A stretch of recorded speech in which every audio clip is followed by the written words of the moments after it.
Suppose there is a sport which allows anyone, even you, to enter a team into its competition. You may sign up anyone who you deem as having the best abilities to help you and your team win the game. You know it'll be tough because the other teams represented will have their champions, and they will have practiced just as long and hard as your team. Finally, the day arrives for the tournament, and you and your team head off to the stadium.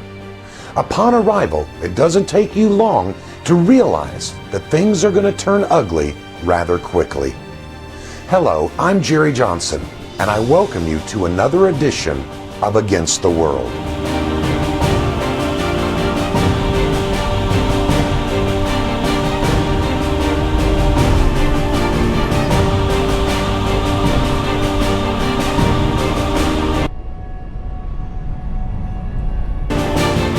As you walk into the stadium, you notice many teams are already assembled.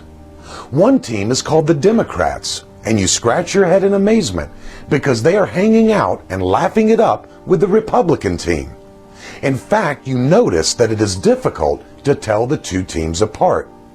As your eye scans the stadium, you see teams representing socialist, communist, fascist from all over the world. In fact, just about every political philosophy is being represented. There are teams present based on sex, gender, ethnicity, even sexual preference. Much to your dismay, there are not only homosexual teams allowed to compete, but they are given preferential treatment, along with a small but seemingly powerful team of pedophiles called Team NAMBLA. Atheists, evolutionists, naturalists, occultists of all shapes and sizes have assembled for the games. They are given nice facilities with water fountains, showers, and air-conditioned locker rooms. As you and your team are getting registered, a spokesman for the sport comes over to you and your team. He says that they will allow Team Christian to enter and play, but under certain conditions. The most important being, you cannot use or invoke the Bible or your creeds and confessions because it may offend some of the other teams and the fans who are watching. You politely object, informing this official that the rules stated that the whole point of the game was to allow competing ideas to have representation, a voice in this arena. He then asks you if you read the fine print. Quote, "The Rules Committee is dedicated to fighting against intolerance. Therefore, teams who display intolerance against any team will be automatically disqualified," unquote. You then point out to this official that to truly be against intolerance, they would also have to be tolerant of those who are intolerant. To not tolerate those who are intolerant is intolerance in and of itself. Ergo, their rules are really not against intolerance. The official then refers you to page 666, Article 6, Section F, subparagraph F6. Quote, "The only intolerance allowed is that which is justly displayed towards those of any group who uses the Bible, calls it the Word of God, and or is a member of any organized Christian group," unquote.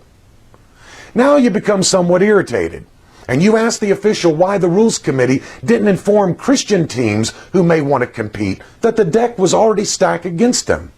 The official smirks. He then says, "Well, what did you expect? You came to the stadium we built. It is our game. We drafted and approved the rules. And by the way, we hire and pay the referees. Don't you get it? This is our dance, not yours." My friends, I hope you can see by now the point of all of this. For years, the Christian church has sought to play a game based upon a faulty presupposition.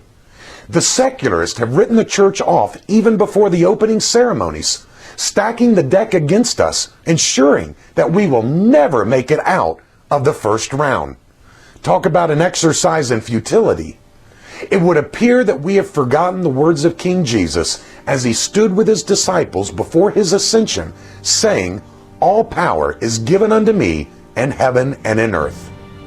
What the Christian church needs to do is explain to the Rules Committee, the officials, and all other teams present is that they have illegally built their stadium on land that belongs to our King, and they are therefore trespassing. Until next week, this is Jerry Johnson standing contra mundum against the world.